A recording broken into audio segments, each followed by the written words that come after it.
আমাজনের বাঘ। আমাজন বনের গভীরে এক ভীষণ রহস্যময় ও বিস্ময়কর জগৎ বাস করে।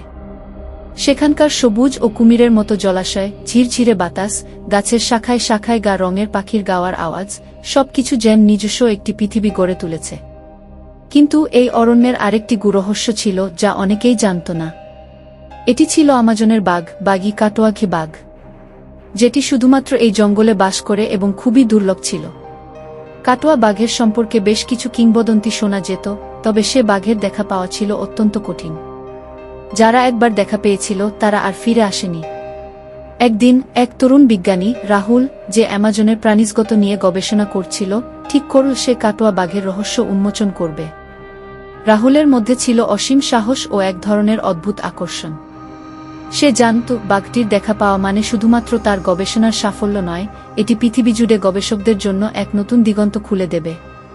রাহুল তার দল নিয়ে আমাজন বনে প্রবেশ করল। প্রথম দিনেই তারা বনের গহীনতায় প্রবাহিত হয়েছিল, যেখানে জানালা পেরিয়ে সূর্যের আলো একেবারেই পৌঁছাত না। রাতের আকাশে চাঁদের আলো দূর থেকে ঝলমল করছিল, আর গাছপালার মধ্যে অদ্ভুত শব্দ ভেসে আসছিল। বনের মধ্যে তখন এক অদ্ভুত শিথিলতা ছিল, যেন কিছু একটা ঘটতে চলেছে। দ্বিতীয় দিনে তারা এমন এক জায়গায় পৌঁছল যেখানে প্রায় কিছুই ছিল না, কেবল স্যাঁতসেঁতে মাটির উপর হালকা পায়ের ছাপ পড়ে।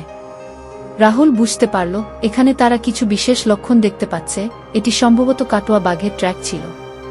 তার দলবদ্ধভাবে আরও কিছু দূর এগোনোর পর তাদের সামনে এমন এক দৃশ্য হাজির হল যা তারা কখনো কল্পনাও করেনি।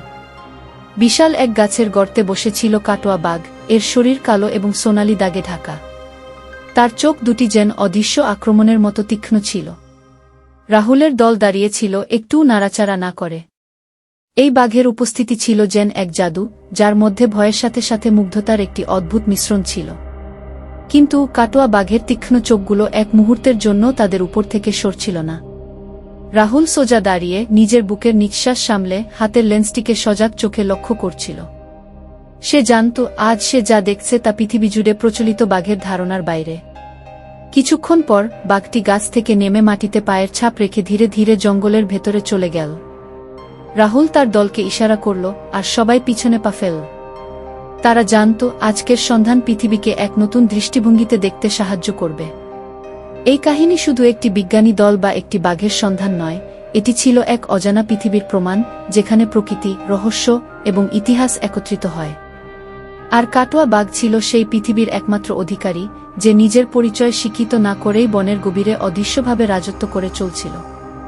রাহুলের দলের এক সদস্য রীতা তার খাতা খুলে এই মুহূর্তটিকে লিপিবদ্ধ করল। সে জানত এই সন্ধান একদিন পৃথিবীকে চমকে দেবে। কিন্তু সবচেয়ে বড় কথা ছিল, তারা যেন কাটোয়া বাঘের ওই চোখগুলো কখনো ভুলে না যায়।